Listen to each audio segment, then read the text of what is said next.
इस चैप्टर में हमारा मेन एजेंडा रहेगा। फिर हम लोग फाइंड आउट करेंगे क्या, कैपेसिटेंस, कैपेसिटर, इनकी फॉर्मूलाज वो सब देखेंगे। तो अभी देखो मैं आपको बता देता हूँ brief introduction to this module. जो हम लोग ये मॉड्यूल है पर्टिकुलरली कैपेसिटेंस वाला, उसमें क्या क्या पढ़ने वाले हैं, ठीक है। तो हम लोग एक बार इस पर नजर डाल लेते हैं। हम देखेंगे कि behaviour of conductor in electrical field. अब इलेक्ट्रिकल कंडक्टर का इलेक्ट्रिक फील्ड में क्या बिहेवियर रहेगा, सबसे पहले ये देखेंगे। फिर उसके बाद देखेंगे इलेक्ट्रिकल कैपेसिटेंस नाम की एक चीज होती है, ये क्या होता है, कैसे हम डिफाइन करते हैं, क्या इससे रिलेटेड पैरामीटर्स रहते हैं, नंबर 2 पे। नंबर 3 पे देखेंगे capacitance of an isolated spherical conductor. एक स्फेरिकल शेप का यानी कि गोलाकार का एक कंडक्टर होगा और उसका कैपेसिटेंस क्या होगा। पहले तो कैपेसिटेंस समझेंगे कि होता क्या है। जैसे सात्विक ने अभी बताया कि it is the ability to store charge. तो एबिलिटी क्या है, उसको क्वांटिफाई कैसे कर सकते हैं। ठीक है, समझ आ गया कि चार्ज स्टोर कर सकता है, एक एबिलिटी है, बट उसको हमें एक वर्ड भी देना होगा, एक उसको यूनिट भी देना होगा, उसकी कुछ वैल्यूज भी डिसाइड करनी होगी, तो उसको क्वांटिफाई करना होगा। क्वांटिफाई मतलब जैसे मैं आपको बोलूं कि मैंने आपको कुछ पैसे दिए, और फिर मैं आपको बोलूं मैंने आपको 100 पैसे दिए या 100 रुपए दिए, तो कुछ पैसे दिए में तो कुछ भी हो सकता है ना यार, 500 रुपए, 1000 रुपए, 2000 रुपए, 1 रुपए, है ना, कुछ भी हो सकता है। लेकिन जब मैं उसको क्वांटिफाई कर दे रहा हूँ कि 100 रुपए दिए, तो फिर फिक्स चीज हो गई। तो ऐसे ही हम देखेंगे कि कैसे हम कैपेसिटेंस को काउंट करते हैं और उसका यूनिट क्या रहता है। जैसे करेंसी का यूनिट क्या है, रुपए, पैसे, है ना, वो था। लेकिन वहां पे ये चेंज हो, मतलब वही था ना यार। फिजिकल क्वांटिटी के क्या दो चीजें होती है, एक तो यूनिट और दूसरा न्यूमेरिकल वैल्यू। न्यूमेरिकल यूनिट होगा और एक उसका मैग्नीट्यूड होगा, यानी न्यूमेरिकल वैल्यू और यूनिट दोनों एक साथ मिलकर एक फिजिकल क्वांटिटी को रिप्रेजेंट करते हैं। बस वही हम डिफाइन करेंगे। फिर आइसोलेटेड स्फेरिकल कंडक्टर, एक स्फेरिकल शेप का कंडक्टर होगा। कंडक्टर मतलब इलेक्ट्रिकल कंडक्टर। जो मैंने आपको लिस्ट पूछी थी ना सबसे, कि लिस्ट बताओ इलेक्ट्रिकल और कंडक्टर की और थर्मल कंडक्टर की, तो क्या क्या बताया था आपने, एक बार फिर से बता दो। गुड कंडक्टर्स ऑफ इलेक्ट्रिसिटी कौन कौन से होते हैं, जनरली मेटल्स होते हैं ना। Yes sir. यस सर मैं नहीं पूछता, मैं बताऊंगा, है ना, तो ताकि तुम्हें थोड़ा एक्स्ट्रा ज्ञान या एक्स्ट्रा नॉलेज भी मिल सके। सबसे ऊपर रखेंगे जी इस लिस्ट में गोल्ड को, ठीक है। लेकिन गोल्ड के साथ एक दिक्कत है, क्या है, गोल्ड आता है महंगा, एक्सपेंसिव महंगा होता है ना। अब एक्सपेंसिव होता है तो इसको हम, ये गुड कंडक्टर ऑफ इलेक्ट्रिसिटी तो है, बट एक्सपेंसिव होता है, तो केवल और केवल वही यूज करेंगे जहां पे बिल्कुल आपको टॉप नॉच परफॉर्मेंस चाहिए। जैसे कि कंप्यूटर्स, जैसे कि मोबाइल फोन्स, तो जितने भी हमारे कंप्यूटेशनल डिवाइसेस हैं उनका सीपीयू जो होता है, बिल्कुल core of the computing device, CPU, chip बोलते हैं ना। जैसे आप लोग देखते हो i3 क्या है, i5 है, i7 है, ये नाम सुने हैं सबने। यस एक डब्बा होता है, उसको सीपीयू हम लोग लेमैन लैंग्वेज में तो इसको बोलते हैं डब्बा, जिसमें अपना सीडी ड्राइव होगा, बटन होगा ऑन करने का, इसमें मॉनिटर जुड़ जाए, इसको सीपीयू बोलते हैं। बट एक्चुअल में ये सीपीयू नहीं होता, ये सीपीयू कैबिनेट होता है। और इसके अंदर सीपीयू जो चिप लगी होते हैं मदरबोर्ड्स पे, उन चिप के अंदर की वायरिंग, मतलब इनसाइड दो चिप्स, यानी नैनो स्केल पे, नैनोमीटर स्केल पे, नैनोमीटर यानी 10 टू द पावर, बताओ क्या होता है, मीटर के स्केल पे, इतने सूक्ष्म, इतने छोटे स्केल पे जो वायरिंग की जाती है, that is mostly done with gold. और आपने यूट्यूब पे शॉर्ट्स भी देखे होंगे क्या, कि how to extract gold from motherboard, how to extract gold from mobile phone, how to extract gold from computer. तो वो क्या करते हैं, वो उस चिप को ही केमिकल लीचिंग करके, केमिकल लीचिंग एक प्रोसेस होता है, जैसे आपने एक्वारीजिया पढ़ा होगा ना केमिस्ट्री में कभी, एक्वारीजिया सॉल्यूशन पढ़ा है ना, हाई लीचिंग एजेंट होता है वो, उसमें दो एसिड्स का एक स्पेसिफिक कॉम्बिनेशन यूज होता है। उससे वो क्या करेगा, उसमें कुछ भी डालोगे गल जाएगा। जैसे पुरानी मूवीज देखी होंगी अमरीश पुरी की, कि वो आदमी को डाल देता था उबलते हुए तेजाब में, तो क्या होता था, पूरा धुआं हो जाता था, बाकी गायब। तो वैसे ही हमारी चीजें, जो सीपीयू के चिप्स को अगर उस तरीके के सॉल्यूशन में डालोगे, तो वो क्या करेगा, डिसोसिएट कर देगा सब कुछ, और गोल्ड उसमें मिक्स हो जाएगा। तो ऐसे एक्सट्रैक्शन के आपको यूट्यूब पे शॉर्ट्स भी मिलेंगे, वीडियोस भी मिलेंगे, देख लेना टाइम लगे तो। अब गोल्ड का यूजेज होता है हाईली स्पेसिफिक रिक्वायरमेंट जहां पे आपकी होगी, तो क्यों, क्योंकि ये महंगा आता है, ठीक है। फिर इसके बाद मैं रखूंगा सिल्वर को। सिल्वर मतलब, सिल्वर वो नहीं जो इसके बर्तन होते हैं, कई लोग हम लोकल लैंग्वेज में क्या बोलते हैं, सिल्वर के बर्तन, सिल्वर का भगोना, सिल्वर का कुकर, सिल्वर का प्रेशर कुकर, वो वाला सिल्वर नहीं है ये। सिल्वर का मतलब होता है चांदी, जिसकी पायल बनती है ना, पायल ही बनती है आजकल चांदी की। चांदी का और तो कुछ पहनता नहीं है, लॉकेट बच्चे वो पहन लेते हैं, ब्रासलेट पहन लेते हैं, है ना। कड़ा। तो वो कड़े भी बनते हैं, चेन भी बनती है। चेन भी होती है, चेन भी होती है, तो लॉकेट भी होते हैं, ब्रासलेट्स भी होते हैं। तो वो सारी चीजें वो एक्चुअल में क्या है, वो भी महंगी आती है। अब आप सोचो कि बिजली बोर्ड की तारें होती हैं, इलेक्ट्रिसिटी तो उनको भी आपके घर तक पहुंचानी है, बिजली वालों को। अगर वो तार में चांदी लगा दें तो क्या होगा, चोरी हो जाएगी। कॉस्ट हो जाएगी जरा। चोरी हो कॉस्ट जाएगी, ज्यादा बढ़ जाएगी। लूट मच जाएगी, लूट आतंक मच जाएगा कि मैं तार सबसे पहले काटूंगा। तो वो चीजें अवॉइड करने। अब देखो चांदी भी रिलेटिवली कॉस्टली आता है, तो चांदी कॉस्टली होता है, इसलिए इसको भी स्पेसिफिक रिक्वायरमेंट में यूज किया जाता है, जहां भी बिल्कुल स्पेसिफिक रिक्वायरमेंट हो। गोल्ड का तो गोल्ड स्टैंडर्ड बोलते हैं ना, कि गोल्ड स्टैंडर्ड आइटम है, एकदम गोल्ड लेवल की, तो इसलिए होता है कि this is the best conductor. उसके बाद सिल्वर का नंबर आता है। फिर बताओ copper, yes sir. Copper is also conductor of electricity. क्यों होता है कॉपर? अभी ये सारी चीजें सुनो, ये ना सोचे क्योंकि टाइम पास करवा रहा हूँ, ये सारी काम आएंगी आपकी जब ईएमआई पढ़ोगे ना, इलेक्ट्रोमैग्नेटिक इंडक्शन, मोटर बनेगी, उसकी वाइंडिंग में कौन सा मेटल होता है, ये होता है, सब कहानी वहां यूज होगी एकदम एकदम। जब सेमीकंडक्टर डिवाइसेस पढ़ोगे तब गोल्ड की जिक्र आ सकता है। तो ये सारी चीजें आप ध्यान रखो बैक ऑफ द माइंड में, जो स्टोरी बन रही है ना, इसको सुनते जाओ और एब्जॉर्व करते जाओ, बस इतना ही रिक्वायर्ड है आपसे। अब देखो कॉपर जो है वो भी हो सकता था, लेकिन कॉपर के साथ दो दिक्कतें हैं। एक तो नंबर वन, थोड़ा सा महंगा आता है, ज्यादा महंगा नहीं आता बट आता है। और दूसरा, कॉपर गल जाता है। भैया कॉपर के आपने बर्तन देखे होंगे, क्या बोलते हैं कि कॉपर के बर्तन में रख के पानी पियो, होता है ना, कॉपर का गिलास होता है, कॉपर का जग होता है, कि रात भर पानी सुबह यस सर। तो आपने उस बर्तन की एक खास बात देखी है, शुरू में आता है तो नया नया होता है बिल्कुल, और धीरे धीरे धीरे धीरे धीरे उस पर डॉट्स आएंगे, फिर वो एकदम गंदा सा हो जाएगा। फिर थोड़ा और भी ज्यादा दिन हुआ तो ब्लूइश कलर का पाउडर जमने लगता है उस पे। तो ऐसा क्यों होता है? कॉपर रिएक्ट करता है एनवायरनमेंट के साथ, ऑक्सीडेशन, ऑक्सीडेशन होगा, उसके ऊपर कॉपर ऑक्साइड की लेयर जमने लगेगी। और कॉपर ऑक्साइड क्या होता है? कॉपर ऑक्साइड ब्लू कलर का होता है। तो इनिशियली तो थोड़ा थोड़ा ऑक्सीडेशन होगा, फिर धीरे धीरे वो ऑक्सीडेशन बढ़ता बढ़ता बढ़ता बढ़ता उसको पूरे के पूरे को कोरोड कर देगा। तो दो दिक्कतें हैं, इसलिए कॉपर भी वाइड स्प्रेड एप्लीकेशंस में यूज नहीं होता। और जहां यूज होता है वहां इसकी कंडक्टिविटी तो अच्छी है, बट इसको आपको क्या करना पड़ेगा, इंसुलेशन करना पड़ेगा। जैसे कि घर की वायर्स होती है, हमारी फिटिंग में जो वायर यूज होती है वो किसकी होती है? कॉपर। कॉपर की वायर, है ना। कॉपर। और उसके ऊपर इंसुलेशन लगा होता है कि नहीं होता, पीवीसी का, है ना। यस कागज जैसा एक इंसुलेशन लगा होता है, वो इसलिए लगाते हैं ताकि आप इस वायर को प्रोटेक्ट कर सको, किससे? एनवायरमेंट से। और अपने आप को प्रोटेक्ट कर सको किससे? झटके से, करंट से। तो दोनों रिक्वायरमेंट फुलफिल हो जाती है। दूसरा, इंटरनल वायरिंग, जब आपने देखा होगा, जब आप कूलर है, कूलर की मोटर हो गई, पंखे की मोटर हो गई, और बहुत सारे इक्विपमेंट होते हैं आपके, तो वहां पे क्या होता है, उस इक्विपमेंट के अंदर की जो इंटरनल वायरिंग होती है, वो वायरिंग किसकी बनी होती है? कॉपर की। कॉपर। कॉपर। कॉपर की होती है। ओके, ठीक है। तो लेकिन आपने ये देखा है ना, उस पे भी इंसुलेशन होता है, पतले पतले वायर, किसी ने देखा होगा मोटर बंधती है, जहाँ पे मोटर बांधते हैं लोग, वहां पे क्या होता है, वायर होती है और उसके पतला सा ट्रांसपेरेंट इंसुलेशन, उसको वायरनेस या ऐसा कुछ बोलते हैं ना, वायरनेस या उस तरीके की चीज होती है, just to insulate that metal. तो ये जहां पे इंसुलेशन पॉसिबल होगा वहीं पे आप कॉपर का यूज कर सकते हो। थर्ड वन, एल्यूमिनियम लिख दूं? Yes sir. यस अब एल्यूमिनियम की देखो दो बहुत अच्छी चीज है एल्यूमिनियम के बारे में, तीन चीजें हैं, इसीलिए ये एल्यूमिनियम यूज होता है कहाँ पे, कहाँ पे भाई बताओ, एल्यूमिनियम के वायर कहाँ यूज होता है? अरे बता दो।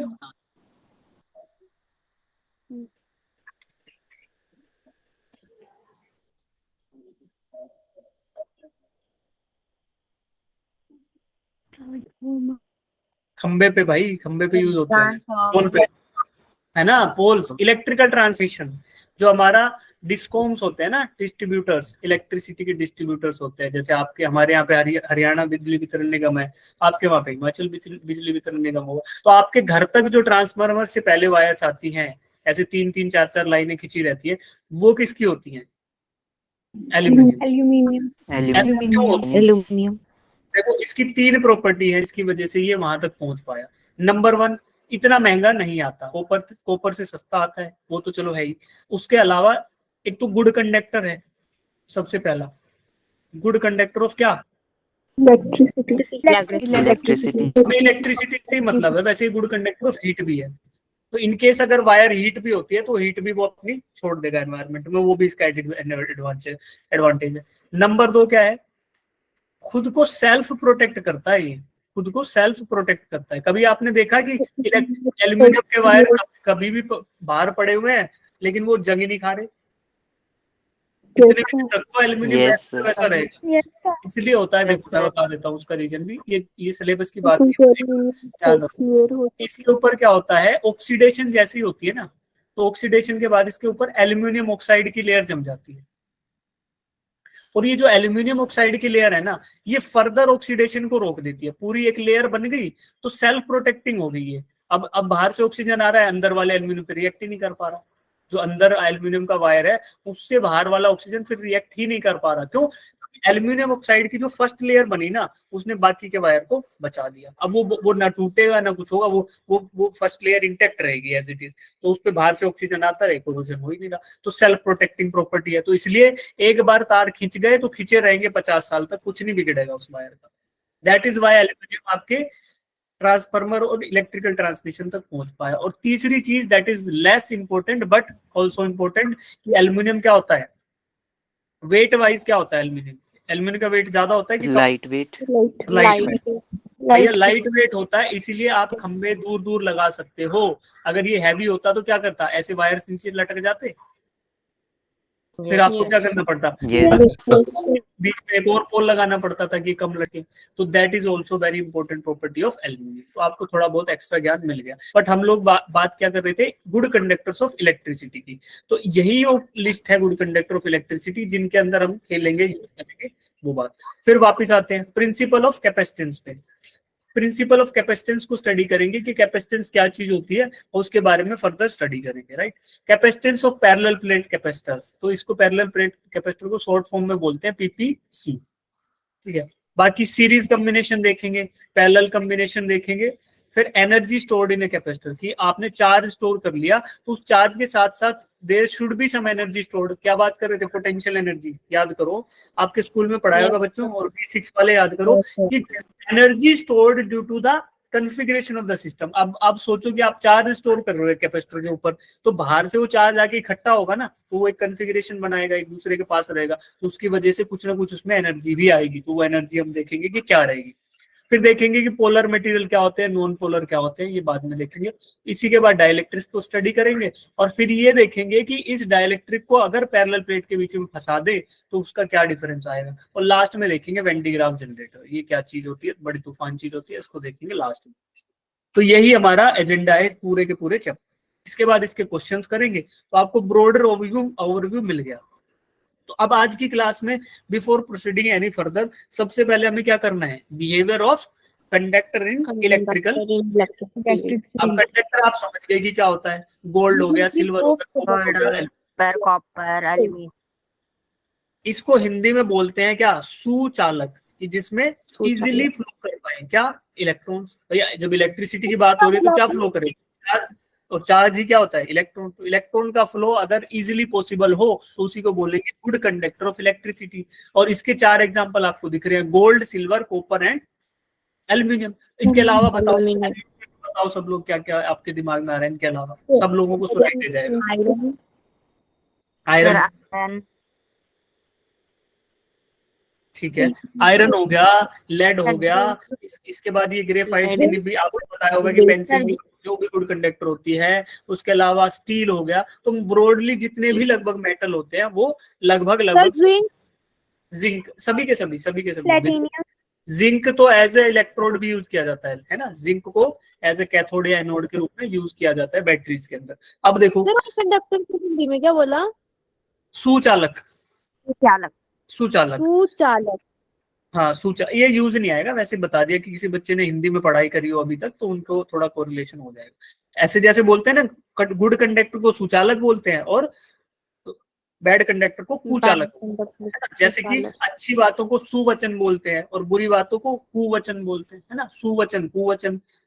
तो ऐसे ही होता है, प्रवचन का टू वचन, तो वो सब चीजें हिंदी में सेम ही रहता है सब। तो सूचालक मतलब गुड कंडक्टर, कुचालक मतलब बैड कंडक्टर। चलो आगे बढ़ते हैं। अब कंडक्टर के बारे में काफी बातें हो गई, अब ये टिकट ना काट दे हमारी आज ही, तो हम आगे बढ़ जाते हैं। अब ड्राइवर को देखते हैं क्या। Okay, after this class we will be able to solve capacitance से रिलेटेड प्रॉब्लम्स, किसके केस में, parallel plate capacitor and spherical capacitance. ठीक है जी, फिर हम ये भी सोल्व कर पाएंगे सीरीज में, चाहे कितना भयानक क्वेश्चन हो, पैरेलल में कितना भयानक क्वेश्चन हो जाएगा। आफ्टर दिस क्लास नहीं, आफ्टर दिस मॉड्यूल, तो इसमें हमें शायद 3 या 4 क्लास लगने चाहिए। उसके बाद एनर्जी स्टोर्ड इन कैपेसिटर पे कुछ क्वेश्चन आएगा तो हम कर पाएंगे। Parallel plate capacitor with dielectric slab, तो उसके बीच में अगर डाइलेक्ट्रिक आ गया उसकी वजह से क्या डिफरेंस आएगा, उससे रिलेटेड हम क्वेश्चन सोल्व कर पाएंगे। ये हमारा एजेंडा है। उसके बाद वेन डी ग्राफ से रिलेटेड थ्योरेटिकल या उसकी फंक्शनिंग में आपके मोस्ट, ये तो वेन डी ग्राफ का ना मोस्टली थ्योरेटिकल आया नीट में आया, नहीं तो ये बोर्ड के हिसाब से ज्यादा इंपॉर्टेंट है। तो बोर्ड के पेपर है ना, वो they just love this when D graph generator, है ना, वो एकदम इसके साथ प्यार मोहब्बत का खेल चलता है, किसका, बोर्ड एग्जाम का। तो वेन डी ग्राफ का वर्किंग वगैरह इसलिए हम समझ लेंगे। ठीक है, और कोशिश ये की गई है इसमें मैक्सिमम आपको नोट्स एज ए नोट्स ये मिल जाएगा, तो मतलब थोड़ा इजी भी होगा रिवीजन करने। चलो अब भैया सर्वप्रथम टॉपिक, सीट की पेटी बांध लो, है ना, यात्री सीट की पेटी बांध ले, आगे टर्बुलेंस है थोड़ा सा, ज्यादा नहीं है, धीरे धीरे पढ़ेंगे। चलो अब तुम पढ़ोगे कि मैं पढ़ूं? सर हम पढ़ो। मैं ही पढ़ देता हूँ ना, क्योंकि अगर तुमसे पढ़वाऊंगा तो कंफ्यूजन, तुम्हारा फोकस लूज हो जाएगा। बस अब तुम तो शांति से बैठ के सुनो, अगर समझ ना आए तो हैंड रेज कर लेना, जहां भी तुम खो जाओ, खोया खोया सा लगे तो हाथ ऊपर कर लेना। फिर जब मुझे मतलब थोड़ा अच्छा समय लगेगा ना कि this is the right time to take that out, तो मैं आपको बोलूंगा हाथ ऊपर करके, हाथ ऊपर रखना। जब जिसको खोया खोया फील होने लग जाए हाथ ऊपर कर लेना और वहीं हाथ रेज रखना। ओके जी, खोए ना होंगे हम क्वेश्चन में, ठीक है। खोया खोया नहीं हो अभी? नो सर, चलो कहाँ खोना। ठीक है, कभी कभी ऐसे फीलिंग आए खोया खोया चांद टाइप की, तो वो अपना अभिव्यक्ति कर सकते हो कमेंट बॉक्स में और इधर, ताकि मुझे पता चल जाए। अभिव्यक्ति को बोलते हैं expression. You can express your self in the comment box and by raising your hand. ठीक है, चलो आगे बढ़ते हैं। Net electric field intensity in the interior of a conductor is 0। क्या बोल रहा है कि इलेक्ट्रिक फील्ड किसके अंदर, एक कंडक्टर के अंदर 0 होगा। यार एक सेकंड रुकना है ना।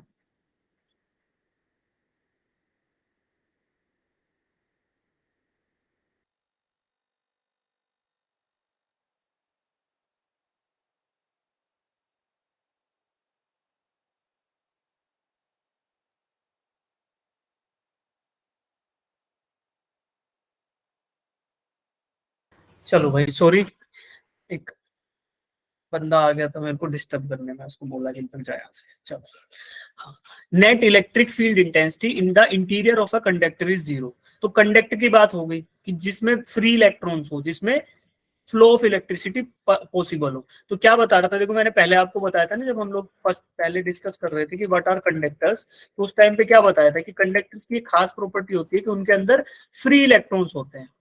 उनके आउटर मोस्ट सेल में, एटम के अंदर फ्री इलेक्ट्रॉन्स होते हैं जो कि through out the domain move कर सकते हैं फ्रीली। तो अगर इसको इलेक्ट्रिक फील्ड मिलेगा सारे इधर इकट्ठे हो जाएंगे, तो अलग मिलेगा तो दूसरी साइड इकट्ठे होंगे। ये बात हमने पहले कर ली थी। अब देखो इसके बारे में क्या बात करते हैं कि net electric field intensity in the interior of conductor is 0। तो देखो ये आपको ऑरेंज कलर का एक दिख रहा है रैंडम सा शेप, इसको बोलते हैं कंडक्टर है, कंडक्टर ऑफ इलेक्ट्रिसिटी। अब इसको मैंने रख दिया इलेक्ट्रिक फील्ड में। इलेक्ट्रिक फील्ड के बारे में आपको क्या बताया था कि यूनिफॉर्म इलेक्ट्रिक फील्ड है, तो एक होगा इनफाइनाइट तक पॉजिटिव चार्ज और एक होगा इनफाइनाइट तक नेगेटिव चार्ज। तो इन दोनों के बीच में रख दिया। तो देखो इलेक्ट्रिक फील्ड की डायरेक्शन क्या होती है, पॉजिटिव टू नेगेटिव। देखो ये पॉजिटिव है, अब इसके अंदर इलेक्ट्रॉन क्लाउड रहा होगा, इलेक्ट्रॉन रहे होंगे, तो क्या होगा, डिस्टर्ब हो जाएगा। अब देखो घबराना नहीं, B9 B10 में बता चुका इलेक्ट्रॉन क्लाउड के बारे में। और ये चार्जिंग बाय इंडक्शन का जो मेथड था वैसा ही सोचो कि हाईली पॉजिटिव चार्ज इधर आ गया, तो उसकी वजह से क्या होगा, अंदर जो इलेक्ट्रॉन्स और प्रोटॉन्स इकट्ठे थे, एक साथ थे, वो डिस्टर्ब हो गए। तो पॉजिटिव की तरफ हो गया नेगेटिव चार्ज, है ना, पॉजिटिव ने नेगेटिव को अपनी साइड खींच लिया, और इधर जो नेगेटिव था राइट साइड में, उसने पॉजिटिव को अपनी साइड खींच लिया। तो ऐसा हो गया किसकी वजह से, by the external electric field, by the external presence of this highly positive and highly negative charge. इसकी वजह से रीडिस्ट्रीब्यूशन ऑफ इलेक्ट्रॉन क्लाउड हो गया किसमें, इलेक्ट्रिकल कंडक्टर में। तो जो ऑरेंज कलर का फिगर आपको दिख रहा है, इसके अंदर रीडिस्ट्रीब्यूशन ऑफ इलेक्ट्रॉन क्लाउड हो चुका है। अब देखो इसके बाद क्या होगा, क्या आपको लगता है कि ये वाला पॉजिटिव और ये जो इसके अंदर रिडिस्ट्रीब्यूशन हुआ है चार्ज का, उसकी वजह से भी एक इलेक्ट्रिक फील्ड जनरेट होगा अंदर? देखो ये पॉजिटिव चार्ज और ये नेगेटिव, तो इस वाले पॉजिटिव से अंदर वाले पॉजिटिव से चल के और अंदर वाले नेगेटिव तक इलेक्ट्रिक फील्ड आएगा, कुछ ऐसा सा। Yes, sir. तो बाहर वाला अंदर आएगा ईपी, यानी कि अंदर वाला राइट टू लेफ्ट आ रहा है, मतलब इस पॉजिटिव से अंदर वाले पॉजिटिव से स्टार्ट होके अंदर वाले नेगेटिव इधर, और बाहर वाला तो जा रहा है बाहर की तरफ।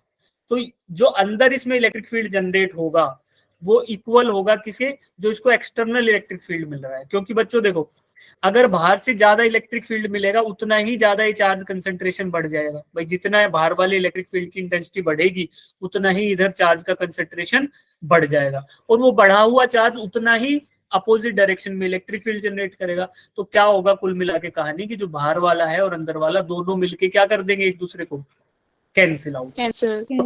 जैसे इनसाइड द इलेक्ट्रिकल कंडक्टर जो इलेक्ट्रिक फील्ड होगा वो क्या बच जाएगा, जीरो। तो इसी बात को क्या बोलेंगे, net electric field intensity in the interior of a conductor is zero. ऐसा क्यों हुआ, इलेक्ट्रॉन क्लाउड का रिडिस्ट्रीब्यूशन पॉसिबल हो पाया। कंडक्टर था इसलिए उसमें फ्री इलेक्ट्रॉन्स थे, और वो इलेक्ट्रॉन्स लेफ्ट साइड में इकट्ठे हो गए, और वो उनके इकट्ठे होने से राइट साइड में जो बच गया वो पॉजिटिव चार्ज बच गया। तो उन दोनों ने एक अंदर अपोजिट डायरेक्शन में इलेक्ट्रिक फील्ड जनरेट किया, जिसको ईपी बोल दिया। अब बाहर वाला और अंदर वाला दोनों अपोजिट है, तो बाकी मिल गया क्या, जीरो, जीरो इलेक्ट्रिक फील्ड। तो यही कहानी है क्या, फर्स्ट प्रॉपर्टी, यानी कि बिहेवियर, इलेक्ट्रिक फील्ड के अंदर एक कंडक्टर का बिहेवियर का पहला एस्पेक्ट हमें समझ आया कि उसके अंदर कोई भी इलेक्ट्रिक फील्ड नहीं होगा। मोहित पूछो। सर अगर जो कंडक्टर है वो पॉजिटिव चार्ज है तो क्या होगा? अगर कंडक्टर है तो, सर अगर कंडक्टर ओनली पॉजिटिवली चार्ज है तो? हाँ अभी देखेंगे, एक दो तीन प्रॉपर्टीज है उसमें ये बात आ रही है ना, अभी वेट करो, ये आगे 6-7 प्रॉपर्टीज पढ़ाऊंगा, उन सब में ये डाउट क्लियर हो जाएंगे। फिर बचेगा ये वाला तो बता दूंगा, है ना, आएगा वैसे एग्जैक्ट पॉइंट आएगा। ठीक है, अभी 2 मिनट वेट कर लो। अब देखो, electric field just outside the charge conductor is perpendicular to the surface of conductor. ये तो हम बात कर चुके हैं, चार्ज सरफेस के क्या होगा, परपेंडिकुलर। जो मैं प्रॉपर्टीज ऑफ इलेक्ट्रिक फील्ड बता रहा था B6 में, उसमें मैंने आपको बताया था कि जब इलेक्ट्रिक फील्ड है वो पॉजिटिव चार्ज से एमर्ज हो रहा है, और पॉजिटिव चार्ज जो चार्ज सरफेस है उससे हमेशा परपेंडिकुलरली ही निकलेगा। अब देखो उसके दूसरे एस्पेक्ट में देखो, उसके बारे में क्या लिख सकते हैं हम, कि अगर ये परपेंडिकुलर नहीं निकल रहा होता तो क्या होता, अगर ओब्लिक एंगल पे निकलेगा तो उसका कुछ ना कुछ कंपोनेंट अलोंग द सरफेस हो जाएगा, along the tangent to the surface.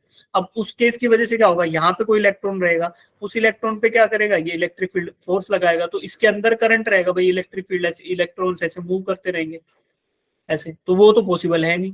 तो दैट इज वाई हमेशा इलेक्ट्रिक फील्ड जो है that will be perpendicular to the surface, charge surface. तो ये बात हम पढ़ चुके थे, उसका दूसरा प्रोस्पेक्ट यहाँ लिखा हुआ है, एक बार इसको पढ़ो। ये वाली जो बात है ना, ब्रैकेट में रेड ब्रैकेट अभी मार्क किया, उसके अंदर की बात को एक बार पढ़ो, और जिसको ये बात समझ नहीं आती वो हैंड रेज करना। जो मैंने आपको बताया एग्जैक्टली इंग्लिश में ये लिखा हुआ है, इसको एक बार पढ़ो शांति से आधे मिनट में, कि क्यों हुआ ऐसा। फिर पढ़ लो तो बता देना।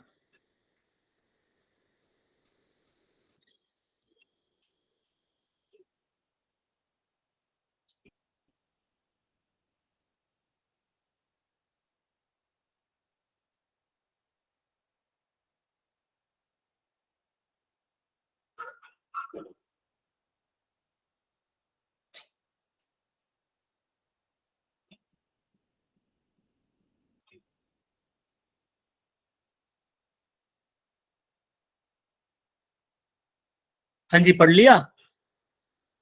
Yes sir. Yes, कि अगर किसी एंगल पे निकलेगा तो ई कोस थीटा वाला कंपोनेंट अलोंग द सरफेस हो जाएगा। अब सरफेस के अलोंग कोई इलेक्ट्रिक फील्ड रहेगा तो इलेक्ट्रिक फील्ड चार्ज पे क्या करता है, फोर्स लगाता है, क्योंकि फोर्स लगा। भाई इलेक्ट्रिक फील्ड इंटेंसिटी का फॉर्मूला क्या पढ़ा है तुमने स्कूल में, फोर्स पर यूनिट चार्ज, और बताया था। अब इलेक्ट्रिक फील्ड हो और चार्ज हो तो क्या बनेगा, फोर्स लगेगा, और वो फोर्स क्या करेगा, मूव करेगा इलेक्ट्रिक चार्ज को। और अगर चार्ज मूव करने लग गया तो भैया ऐसे मूव ही करता रहेगा, क्योंकि फोर्स हमेशा लगता रहेगा, फोर्स मूव ही करता रहेगा। ऐसा फ्री एनर्जी टाइप की सिचुएशन नहीं होगी यूट्यूब पे जो शॉर्ट्स दिखाते हैं कि अनलिमिटेड एनर्जी, भैया मूव कर रहा है, अगर ये मूव करता ही रहेगा करता ही रहेगा करता ही रहेगा, तो आप यहाँ से एनर्जी भी समाउ यू कैन हार्नेस ना, तो ऐसा पॉसिबल नहीं हो सकता। ठीक है, तो ये वैसी सिचुएशन है। चलो, अभी किसी को डाउट है इनमें? No sir. इनको पढ़ लेना भाई, ये वाले नोट्स है ना सेल्फ एक्सप्लेनेटरी है, ये वाला स्टेटमेंट है मोटा मोटी, अगर जब रिवीजन करो तो यही पढ़ लेना, 1 पढ़ लिया तो पढ़ लिया, बाकी अगर समझ नहीं आ रहा तो ये येलो ये पढ़ लेना, रेड क्या बोलते हैं इसको, व्हाइट कलर वाला। ठीक है, अब बढ़ते हैं।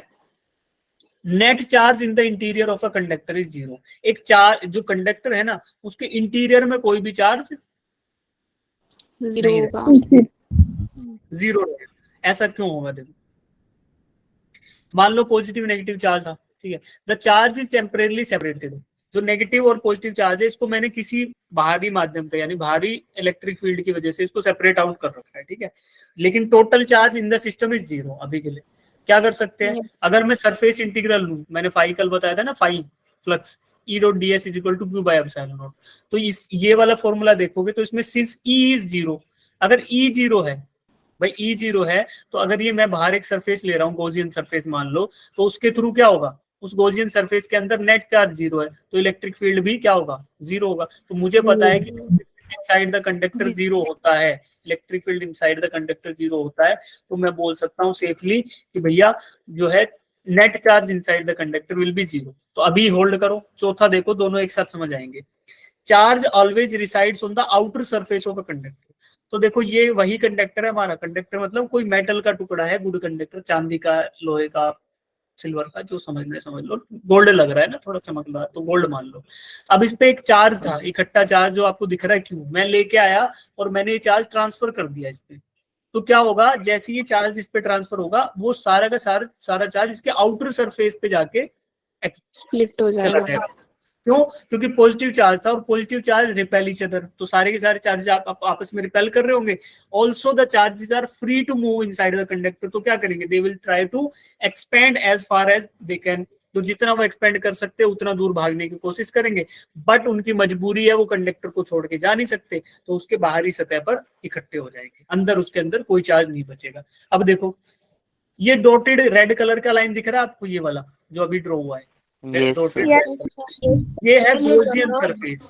गॉसियन सरफेस का मतलब क्या था, हाइपोथेटिकल सरफेस जो हम खुद इमेजिन करते हैं ताकि हम फ्लक्स थ्रू दैट सरफेस निकाल सके। अब देखो इस गॉसियन सरफेस के अंदर चार्ज कितना है, 0 भाई, क्योंकि सारा का सारा चार्ज डायरेक्टली पे है। तो आप बताओ इस गॉसियन सरफेस के थ्रू फ्लक्स की वैल्यू क्या रहेगी, 0 रहेगी, चार्ज ही नहीं है अंदर, तो फ्लक्स कहाँ से आएगा। हम यही तो पढ़ रहे थे ना फ्लक्स के बारे में, कि चार्ज को एनक्लोज कर दो किसी रैंडम शेप में या किसी गॉसियन सरफेस के अंदर, तो जितनी भी इलेक्ट्रिक फील्ड लाइन जाएंगी उनको सम कर दोगे तो आपको मिलेगा क्या, इलेक्ट्रिक फ्लक्स। बट चार्ज ही नहीं है तो अंदर से इलेक्ट्रिक फील्ड लाइंस कहाँ से निकलेंगी भैया, तो नहीं निकलेंगी। इसका मतलब net electric flux through this Gaussian surface, ये रेड डॉटेड लाइन वाला जो गॉसियन सरफेस है ये वाला, तो इसके अंदर से कोई पास नहीं कर रही है, तो दैट मीन्स बोल सकते हो कि charge inside the conductor is going to be 0, और गॉसियन सरफेस अगर बना रहे हो तो उसके थ्रू इलेक्ट्रिक फ्लक्स भी 0। और रीजन आपको समझ में आ गया कि अंदर क्यों नहीं होता, क्योंकि गुड कंडक्टर होता है, अगर आप उसको चार्ज दोगे भी तो वो फ्लो कर जाएगा आउटसाइड। ठीक है, अब एक बच्चा मेरे को पूछ रहा था सर कि अगर पॉजिटिवली चार्ज कंडक्टर होगा तो क्या होगा, कौन पूछ रहा था बताओ, हाँ मोहित पूछ रहे थे। देखो आप पॉजिटिवली चार्ज कंडक्टर आपको दिख रहा है बच्चे, यस सर।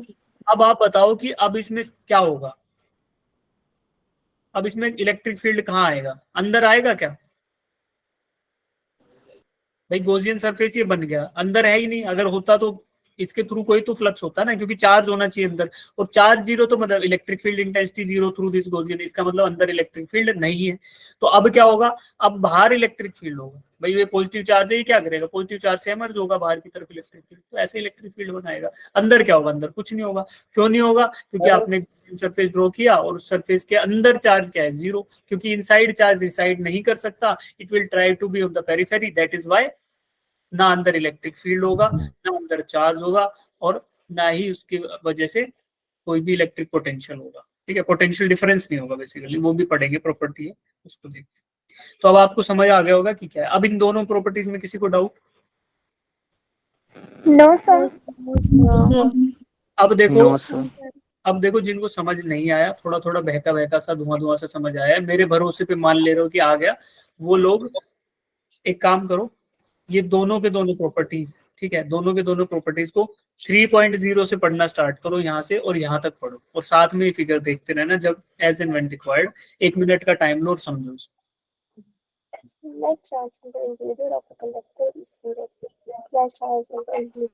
मन मन में पढ़ो बच्चों, मन में।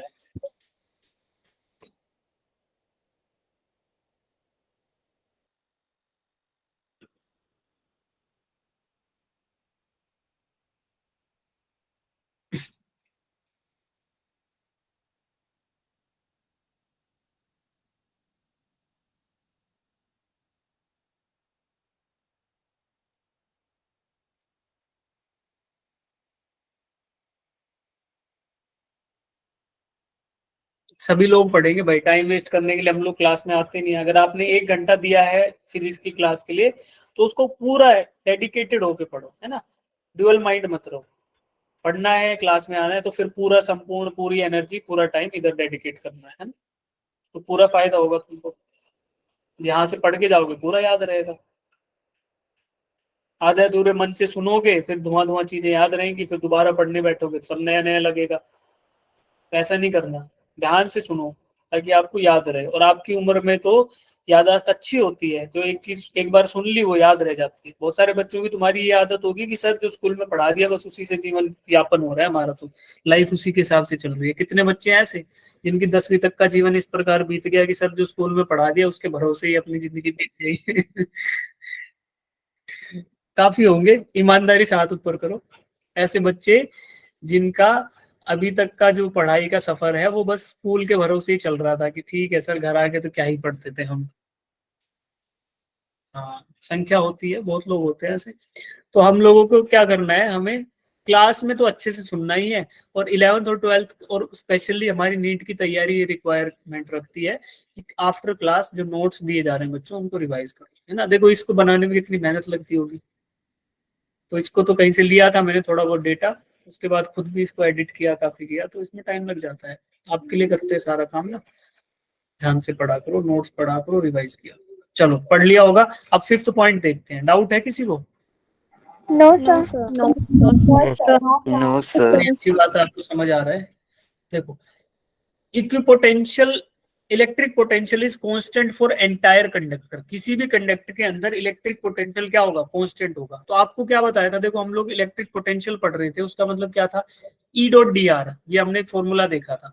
अब देखो इसमें इलेक्ट्रिक फील्ड की वैल्यू अगर 0 कर दूं इनसाइड द कंडक्टर, तो इसका मतलब क्या हुआ? Change in potential inside the conductor is going to be zero. Constant. तो इसका मतलब क्या हुआ? v की वैल्यू क्या हो जाएगी? कांस्टेंट। भाई चेंज नहीं हो रही कोई वैल्यू, तो चेंज नहीं हो रही मतलब वो वैल्यू क्या है? कांस्टेंट है। मतलब v क्या होगा? कांस्टेंट। तो इसका मतलब क्या हुआ कि जितना भी पोटेंशियल इसमें रहेगा वो अंदर में वो उतना ही रहने वाला है, चेंज नहीं होगा। That is why we can say that a conductor itself is a equipotential, बोलो बोलो, सरफेस। सरफेस। एक कंडक्टर इक्विपोटेंशियल सरफेस के जैसा बिहेव करता है। आइडियल कंडक्टर की बात हो रही है, परफेक्ट कंडक्टर। अगर ये अब मेटल की बात मत करना। अब मेटल तो होते हैं गुड कंडक्टर्स, बट हम जब बात करते हैं कंडक्टर की तो आइडियल कंडक्टर, जैसा कि सिस्टम के अंदर बात कर रहे थे आइसोलेटेड सिस्टम। तो परफेक्टली आइसोलेटेड सिस्टम कौन सा था बच्चों? Universe. Universe is perfectly isolated system. और अप्रोक्सीमेट आइसोलेटेड सिस्टम आप लोगों ने मुझे क्या एग्जांपल बताया था? थर्मस। तो थर्मस है ये जो लटका हुआ है थर्मस है। बट हम बातें कर रहे हैं किसकी? परफेक्टली जो गुड कंडक्टर है, उस गुड कंडक्टर, आइडियल कंडक्टर जो है जिसमें कोई भी एनर्जी ड्रॉप नहीं हो रहा, उसके अंदर पोटेंशियल रहेगा सेम। अब इसको देखो कोरिलेट कराता हूं। आपने करंट इलेक्ट्रिसिटी पढ़ा है किसी ने स्कूल में? सर अभी स्टार्ट किए हैं। स्टार्ट किया ना, तो अभी ध्यान देना आप लोग। चलो करंट इलेक्ट्रिसिटी नहीं पढ़ा, कोई बात नहीं। V equal to I R तो आपने 10वीं में पढ़ लिया होगा, 8वीं 9वीं 10वीं। Yes, sir. Yes, sir. तो V का मतलब क्या था, इलेक्ट्रिक पोटेंशियल या फिर वोल्टेज। I का मतलब क्या था, इलेक्ट्रिक करंट। और R क्या था, रेजिस्टेंस। अब बात करता हूं मैं, A से स्टार्ट होकर एक वायर जा रही है B पॉइंट पे, ठीक है। अब वायर है तो जाहिर सी बात है इसमें से आप एनर्जी भेजोगे, मतलब इलेक्ट्रिसिटी भेजोगे। अब इलेक्ट्रिसिटी भेजने के लिए इसको गुड कंडक्टर होना पड़ेगा। देखो, अब मैं बोलता था यहाँ पे 10 वोल्ट्स है और यहाँ पे क्या है 5 वोल्ट्स, बोलता था ना। Yes, Yes. sir. और ये भी कौन सा लेते थे, और इसका रेजिस्टेंस मैं बोल देता हूँ 5 ओम्स है। 5 ohm is the resistance of this wire. A से बी तक की जो वायर की लेंथ है उसका 5 ओम रेजिस्टेंस है, ठीक है। और आई क्या है, I is the current through this. अब इसमें से जो भी करंट फ्लो करेगा वो आई है। अब मैं आपको बोल दूं कि भैया आई की वैल्यू आपको बतानी है, तो देखो हम लोग कैसे कैलकुलेट करते थे, I is equal to V by R. ये भी क्या होता था, ये होता था बच्चे ए और बी पॉइंट के बीच का पोटेंशियल डिफरेंस। तो क्या करेंगे, higher potential minus lower potential divided by are.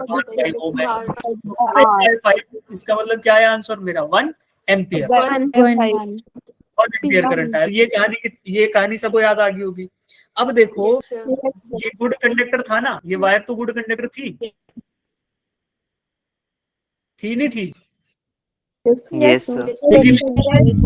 इसके एक पॉइंट पे 10 वोल्ट बोल रहे हो पोटेंशियल और दूसरे पॉइंट पे 5 वोल्ट बोल रहे हो, और फिर हमें ये चूरन भी चिपका रहे हो कि एक आइडियल एक कंडक्टर के ऊपर क्या रहेगा through out potential, same Constant. तो कांस्टेंट हुआ ही नहीं हुआ, नहीं हुआ। 10 वोल्ट भी होगा और 5 वोल्ट भी, वो उसी सेम वायर के ऊपर है ये। तो जब ये गुड कंडक्टर था तो ऐसा क्यों हुआ, बोलो बोलो। So resistance किसमें? आइडियल नहीं था। जिस भी, अब देखो पकड़ रहे हो तुम लोग, जिसके पास रेजिस्टेंस है वो कंडक्टर तो है, गुड कंडक्टर भी हो सकता है। अगर रेजिस्टेंस की वैल्यू क्या है, कम है, तो क्या बोलोगे, गुड कंडक्टर। अगर रेजिस्टेंस की वैल्यू ज्यादा है तो बैड कंडक्टर। और अगर रेजिस्टेंस की वैल्यू बहुत ही ज्यादा है, बहुत ही बहुत बहुत बहुत ज्यादा है, तो मतलब इंसुलेटर। और अगर रेजिस्टेंस की वैल्यू गलती से 0 है तो क्या होगा, super conductor. Ideal conductor. Ideal conductor.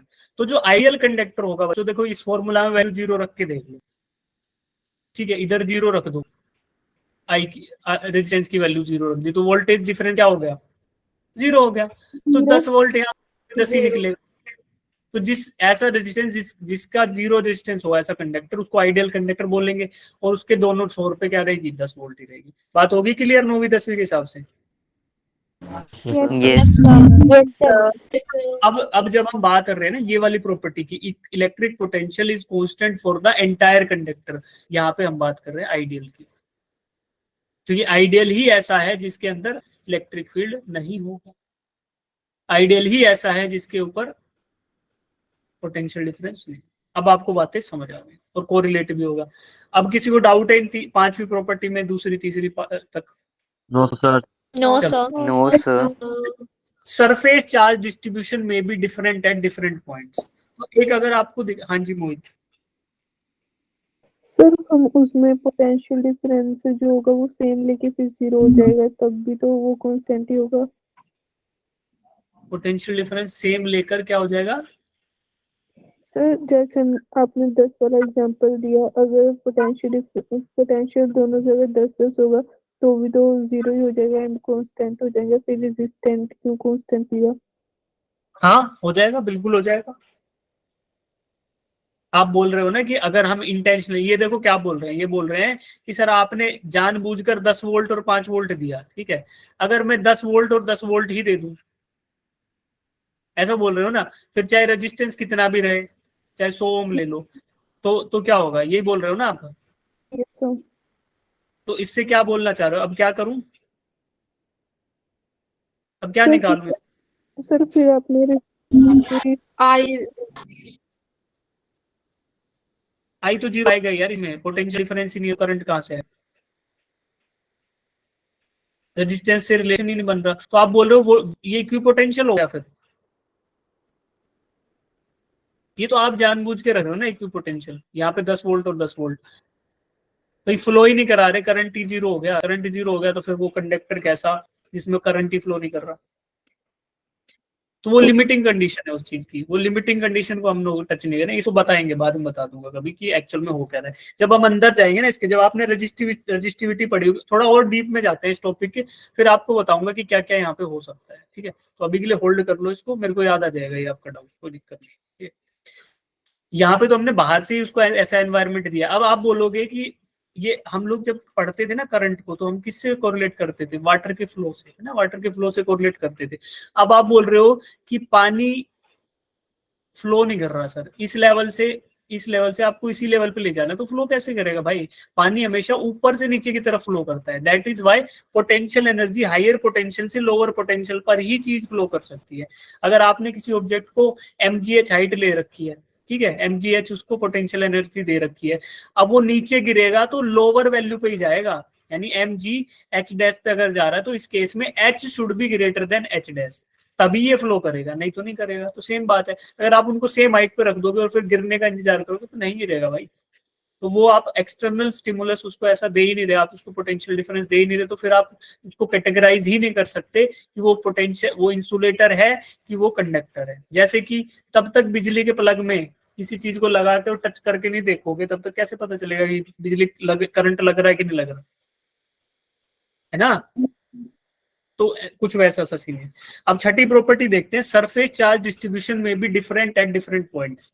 तो देखो चार्ज डिस्ट्रीब्यूशन क्या था, हमने देखा कि सर कंडक्टर के आउटर मोस्ट सरफेस पे चार्ज आ जाता है, बट उस चार्ज का डिस्ट्रीब्यूशन कैसा हो सकता है? जाएगा सारा का सारा चार्ज कंडक्टर के बाहरी सतह पर वो डिस्ट्रीब्यूशन कम या ज्यादा हो सकता है। तो ये एक एक्स्ट्रा इफेक्ट है किसका? When a conductor is placed in electrical field, या किसी कंडक्टर को एक इलेक्ट्रिक चार्ज दिया जाएगा। तो देखो अगर ऐसा कुछ रैंडमली शेप होगा तो आपको दिखेगा कि सरफेस चार्ज डेंसिटी है ना, वो अलग अलग हो सकती है। इसके लिए सिग्मा मिनिमम इधर होगा यहाँ पे, और इधर सिग्मा मैक्सिमम होगा। ठीक है, तो ये डिपेंड करेगा शेप ऑफ द ऑब्जेक्ट पे। और एक चीज और बताऊंगा आपको, जब हम लाइटनिंग, थंडर लाइटनिंग पढ़ेंगे तो ये जो स्पाइक्स होते हैं ना, इसको इसके ऊपर इलेक्ट्रिक चार्ज डेंसिटी ज्यादा हो जाती है, यहीं से कोरोना डिस्चार्ज और ये होता है। अगर लाइटनिंग होगी तो इसी पॉइंट पे होगी, और अगर आपको डिस्चार्ज करना है कोई एनवायरनमेंट में चार्ज, तो यहाँ पे कोरोना डिस्चार्ज। जब वेंडिग्राफ जनरेटर पढ़ाऊंगा तो ये बात क्लियर। ठीक है, तो अभी देखो कि जब कंडक्टर के ऊपर आपने कोई चार्ज ट्रांसफर किया तो उसका चार्ज डिस्ट्रीब्यूशन अलग अलग तरीके से हो सकता है। The first one can be lower charge surface charge density, और यहाँ पे ज्यादा हो सकती है, तो दैट कंडीशन इज पॉसिबल। तो कोई ये ना सोचे कि बाहरी सतह पर जा रहा है तो इसका मतलब ये नहीं होगा कि वो यूनिफॉर्मली डिस्ट्रीब्यूट होगा, ना ना ना, it will highly depend upon the shape of the conductor. तो ये प्रॉपर्टी होगी। अब यहां तक हो गया effect of conductor when it is placed in external electric field, या उसको कोई चार्ज दिया जाए। अब बात करेंगे इलेक्ट्रिकल कैपेसिटेंस की, जो आपको स्टार्टिंग में पूछा था कि what is a capacitor. Capacitor is a device that is used to store energy. और बाकी इलेक्ट्रिकल कैपेसिटेंस क्या है? Measure of the ability of the capacitor या conductor to store charge is known as capacitance. तो किसी की ability, किसी object की, और स्पेसिफिकली हम कंडक्टर पढ़ रहे हैं तो जाहिर सी बात है कंडक्टर की ही एबिलिटी होगी टू स्टोर चार्ज, और उस एबिलिटी को बोलेंगे इलेक्ट्रिकल कैपेसिटेंस। ठीक है, अदर टर्म्स में इसको कैपेसिटी बोलते हैं, जैसे सात्विक ने बताया था कि सर कैपेसिटेंस भी हो सकता है और उसी को बोलते हैं कैपेसिटी, तो दोनों ही चीजें सेम है। इलेक्ट्रिकल कैपेसिटेंस मतलब इलेक्ट्रिकल कैपेसिटी, यानी कि कितना चार्ज वो खा सकता है, कितना चार्ज हजम कर सकता है, कितना चार्ज अपने पास रख सकता है। ठीक है, तो कुछ ज्ञानी लोग हमें छोड़ गए हैं, उनके लिए हम लोग काफी थैंकफुल हैं। When we started we were 104 and now with God's grace we are 96। तो कुछ लोग जो ज्ञानी थे, लगभग कितना बना भाई, गणित करना है एक बार, 8 Yes, sir. ज्ञानी, 8 ज्ञानी लोग हैं हमारे अंदर, जिनको अपने ऊपर भरोसा है कि वो खुद से कुछ कर लेंगे, या उनको हमसे भी अच्छा कोई पढ़ाने वाला मिल जाएगा, है ना। तो देखो मैं पढ़ा रहा हूँ, मेरे को भरोसा है कि मैं ठीक ठाक पढ़ा रहा हूँ, लेकिन ऐसा एक्सेसिबल नहीं होता भाई, गाँव में तुम्हारे स्कूलों में नहीं होता भाई। मेरे पापा खुद गवर्नमेंट टीचर है, मुझे पता है कि क्या ही हालात है ना। तो जब स्थिति सुधर रही है, कुछ कोई पढ़ा रहा है तो पढ़ लो भाई बैठ के, क्या ही बिगड़ जाएगा 5 मिनट में तुम्हारा, है ना। तो कितने बच्चे ऐसे हैं जिनको ढंग का सा मामला है नहीं स्कूलों में पढ़ने का, एक बार हैंड रेज करना। सर आपने क्या पूछा, एक बार रिपीट करना, आपकी थोड़ी आवाज कम आ रही स्कूलों में, अभी आपके स्कूलों में जिनके पास, सभी के पास अच्छे टीचर्स हैं, उनको छोड़ के जिनके पास ठीक ठाक हिसाब नहीं है पढ़ने का, मतलब वो एक अच्छा सोर्स नहीं है, वो हैंड रेज करना एक बार। जिनके पास टीचर्स अभी अवेलेबल नहीं है, by by by means of tuition, by means of school, वो सभी लोग जोड़ लो, कोचिंग ले रहे हो कहीं ऑनलाइन, सर फिजिक्स के लिए है ना।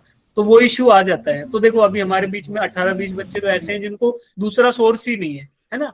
तो आप इन सब के लिए पढ़ो भाई, और आप अपने लिए पढ़ो। चलो हाथ नीचे कर लो, शाबाश, कोई बात नहीं। तो हम ज्ञानी लोग थे, वो गए, उनके बारे में, उनके चक्कर में तुम्हें दुखी कर रहा हूँ ना, ऐसा नहीं करेंगे अब। ज्ञानियों के प्रति हम क्या करेंगे, चैट बॉक्स में बताओ क्या करना चाहिए ऐसे बच्चों का। तुम लोगों से ऑप्शन लेता हूँ, बताओ चैट बॉक्स में, जो बच्चे बीच बीच में दौड़ जाते हैं उनके लिए क्या करना चाहिए, व्हाट शुड बी द सजा फॉर देम, उनको क्या सजा देनी चाहिए, चैट बॉक्स में डाल दो, देखते सर। ये तो आप हमसे अच्छा आप ही बता पाओगे क्या करना चाहिए। नहीं, तुम लोग बताओ तुम लोग बताओ, मैं तो कहीं ना कहीं हमसे पता चल गया कि हमने बताया, तो बोलेंगे कैसे कैसे बच्चे हैं हमारे बारे में उल्टा बोल रहे हैं। अच्छा ऐसा है क्या, वो डर गए तुम इसलिए सब सर ऑफेंस ना हो, इसलिए आप ही बताओ। नहीं फिर मैं कर लूंगा, मैं कोई बात नहीं, मैं तो कर ही लूंगा। ओके भाई, देखो मेरा ओपिनियन तो ये है कि आप लोगों को रोकने के लिए मैं अच्छा पढ़ा सकता हूँ, और अच्छा पढ़ा सकता हूँ, उससे भी अच्छा पढ़ा सकता हूँ। तो इससे दोनों ही चीज होंगी कि मैं इंप्रूव हो जाऊंगा एज ए टीचर, मैं तो ठीक ठाक पढ़ाता हूँ और भी अच्छा पढ़ाना चाहूंगा, और आप लोग मेरा पढ़ना अगर आज अच्छा लगेगा तो आप लोग रुकोगे। जिनको नहीं रुकते, जो नहीं रुकते, उनको हम नहीं रोक सकते। बस ये है कि आप लोग थक जाते हो, जैसे कि क्या होता है ना कि हमारा अटेंशन स्पैन होता है, ये साइंटिफिकली प्रूवन फैक्ट है कि 20 मिनट तक लगभग आप पूरे फोकस से सुन सकते हो, उसके बाद थोड़ा सा ऐसे ब्रेक चाहिए हल्का सा, तो उसके बाद फिर से 20 मिनट तक सुन सकते हो। तो अभी जब टाइम स्ट्रेच होता है ना, तो कुछ बच्चे कोप ही नहीं कर पाते, 50 मिनट बीत गए तो उनको ऐसा लगा भाई बस हो गया यार, उनका माइंड उनको ना ऐसे संकेत देने लगता है, गलत उनको बहकावे में, छलावे में, इल्यूजन में डालने लगता है कि शायद मुझे आ गया, अब मैं बचा हुआ कर लूंगा। आपको भी आती होगी फीलिंग, हाँ हो गया, बाकी मैं नोट से पढ़ लूंगा, 2-3 बातें और बताएंगे सर। तो वो चीजों, उस ट्रैप में नहीं फंसना है। वो ट्रैप आपको बार बार आएगा, वो ऐसा होगा कि अच्छा कर लूंगा, और उस ट्रैप को बोलते हैं अंग्रेजी में प्रोक्रेस्टिनेशन, यानी कि आज करे सो कल कर, कल करे सो कभी नहीं, है ना। कहावत है ना कि कल करे सो आज, Yes, sir. आज करे सो अब, यस जो अब करे सो अब करे सो आज कर, और जो आज करे सो कल, और कल करे सो कभी नहीं। हम उल्टी कहावत, हमारे दिमाग में वो ट्रैप चलने लगता है, तो उस चीज में हमें नहीं फंसना है। जब जब बात यहाँ पे बताई जा रही है, तो मैं सोच के आ रहा हूँ ना, पढ़ा के आ रहा हूँ, बहुत सारे बच्चों को पढ़ा भी चुका, तो मैं जो बात बोलूंगा वो बात आपके दिमाग में इजीली घुसेगी। और नहीं तो क्या होगा, बोरिंग सी एनसीईआरटी की बुक देखोगे, वो अच्छी बुक है, बहुत अच्छी बुक है, उसमें एक एक वर्ड अच्छा है, बट हम जब स्थिति होती है ना हमारी, हम 12th में होते हैं, 11th में होते हैं, तो हमें वो समझ नहीं आ रही होती। खोल के देखना, पढ़ोगे Yes, यार sir. बोरिंग सी बात है, लेकिन उसमें NCERT is one of the best books, precise, concise और बहुत बढ़िया, छोटे से सब, उसमें सब कुछ बता दिया। Yes sir. लेकिन हमारी कैपेबिलिटी तो होनी चाहिए भैया, हमारी तो होनी चाहिए। मैं जब था तो मुझे समझ ही नहीं आती थी एनसीईआरटी में क्या लिख दिया, ये क्या है, बोरिंग सा पेज है, अजीब सा है। और मेरे को एक चीज और समझ नहीं आती थी आज तक, तुम्हें समझ आई तो बताना। देखो ये हमारी बुक है एनसीईआरटी की, ठीक है, ये बीच में वाइंडिंग है जी। अब भैया इन्होंने इधर से 2 फुट की जगह छोड़ दी, और राइट साइड से 6 फुट की जगह छोड़ दी, इतने में लिख रहे हैं ये लोग, कितनी गलत और सर जब तक कंसेप्ट समझ जाता है ऐसे, तब तक तो सर वो टॉपिक ही दूसरा बोल देते हैं। हाँ, तो ये वाला देखो यार, ये कौन सा नया है, इतना पेज वेस्ट कर दिया, इधर से इतना सर पेज वेस्ट कर इन्होंने दिया। इसलिए अभी ये पेज करेक्ट तोड़ा हुआ है कि कि नहीं हुआ? बच्चे साथ साथ पढ़ के जो इम्पोर्टेंट पॉइंट्स है मैं साइड में एनसीईआरटी में मार्क कर ले, फिर जो दोबारा पढ़ने के लिए इजी हो जाए। वो तो तरीका चलो ठीक है कि आपदा में अवसर बना लो यार, चलो जगह दे रखी है तो लिख लेंगे, बट ये सोचो ना कि फॉन्ट साइज कितना छोटा हो गया उसकी वजह से। फॉन्ट साइज अगर बड़ा कर देते तो पढ़ने में इजी रहता है ना, पढ़ने में इजी रहता है, एक हमें डिल्यूजन मिलता रहता है कि यार मैंने इतना पढ़ लिया, वो चीजें भी होती है। अभी ये करेक्ट हुआ कि अभी भी ऐसा ही है, खाली है? Sir Yes, sir. Sir, ऐसे ही है. ऐसा ही है ना। यस ये अगर इनको लिखना था, देखो सात्विक, अगर ऐसे लिखना था तो बच्चे ये भी तो कर सकते थे कि बाइंडिंग की साइड ज्यादा जगह छोड़ देते, ताकि जो बुक्स Yes, ज्यादा ऐसे बाइंड हुई रहती है तो उनको हम ऐसे प्रेशर दबा दबा के खोलते रहते हैं कि भाई क्या लिखा हुआ है अंदर तो वो स्थिति भी आती है, तो उसको भी अवॉइड कर सकते थे। तो इनको सोचना चाहिए इस बात को। चलो खैर, हम तो एनसीईआरटी से जुड़े नहीं है तो हम सोचवा नहीं सकते किसी को, हम तो पढ़े ही सकते हैं। तो अभी देखो बैक टू द टॉपिक। अच्छा टाइम भी हो गया, ठीक है। तो बैक टू द टॉपिक यही है कि यार रुका करो, पढ़ा करो और अटेंशन स्पैन रहेगा। कुछ तुम सजेशंस ये कर दो। तो before leaving the today's class आप लोग मुझे सजेस्ट करो कि आप में से ये बताना, पहले तो जेन्युइनली ये बताओ कि कितने बच्चों को इश्यू आता है बीच में, उनका अटेंशन खोने लगता है, बीच में डेल्यूजन होने लगता है, कुछ कुछ दिमाग इधर उधर भटकने लगता है क्लास में।